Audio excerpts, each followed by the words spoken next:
બોટાદમાં ભાજપનો વિકાસ ગાંડો। 89 લાખના પામ ટ્રી પ્રોજેક્ટમાં ભ્રષ્ટાચાર, બેદરકારી અને જનતાના પૈસાનો બગાડ। બોટાદ નગરપાલિકા દ્વારા વર્ષ 2024થી 25 દરમિયાન નિર્મળ ગુજરાત યોજના હેઠળ શહેરને આઇકોનિક રોડ બનાવવા નામે લાખો રૂપિયાનો ખર્ચ કરવામાં આવ્યો હતો।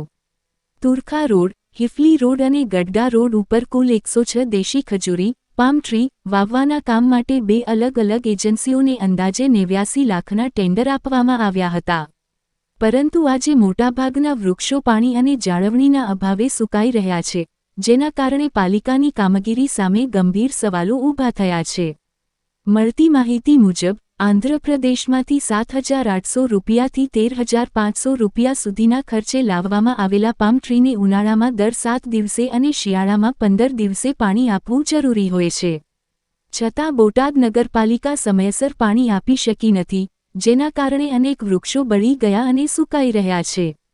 ચોંકાવનારી બાબત એ છે કે 106 વૃક્ષોની સફાઈ, માટીની ફેરબદલ અને જાળવણી જેવી જવાબદારી માત્ર એક જ કર્મચારી ઉપર મૂકી દેવામાં આવી છે, જ્યારે હકીકતમાં ઓછામાં ઓછા 3 કર્મચારીઓની જરૂર હોવાનું સામે આવ્યું છે। બીજી તરફ પાલિકાના સેનિટેશન વિભાગ દ્વારા પાણી પાછળ કોઈ ખર્ચ નથી એવો દાવો કરવામાં આવ્યો, પરંતુ સ્થળ ઉપર પાણી આપતા કર્મચારીને 11,000 રૂપિયા માસિક ચૂકવાતા હોવાની ચર્ચાએ વધુ શંકા ઊભી કરી છે।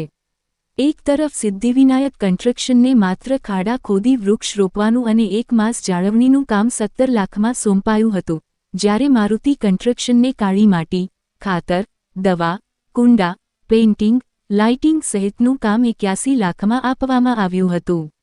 એક જ પ્રકારના કામ માટે 2 અલગ શરતો કેમ રાખવામાં આવી, તે પ્રશ્ન હવે જનતામાં ચર્ચાનો વિષય બન્યો છે। વધુમાં 106 વૃક્ષો વાવવાના ટેન્ડર બાદ જગ્યા ઓછી પડી હોવાનો દાવો કરાયો છે। જો પહેલેથી સર્વે અને આયોજન થયું હોત તો આવી પરિસ્થિતિ કેમ ઊભી થઈ? ઓછા વૃક્ષો વાવાયા હોવાની કબૂલાત છતાં કોન્ટ્રાક્ટરોને પૂરેપૂરું પેમેન્ટ ચૂકવાઈ જવું પણ ગંભીર ગેરરીતિ તરફ ઇશારો કરે છે। શહેરમાં જ્યાં જુઓ ત્યાં સુકાતા પામ ટ્રી, ગાયબ થતા બાંકડા અને બિનજવાબદાર જાળવણી વચ્ચે હવે લોકો સવાલ ઉઠાવી રહ્યા છે કે આ વિકાસ છે કે જનતાના ટેક્સના પૈસાનો ખુલ્લેઆમ બગાડ? જનતા માંગ કરી રહી છે કે સમગ્ર પામ ટ્રી પ્રોજેક્ટની નિષ્પક્ષ તપાસ કરવામાં આવે, જવાબદાર અધિકારીઓ અને કોન્ટ્રાક્ટરો સામે કાર્યવાહી થાય અને જનતાના પૈસાનો હિસાબ જાહેર કરવામાં આવે।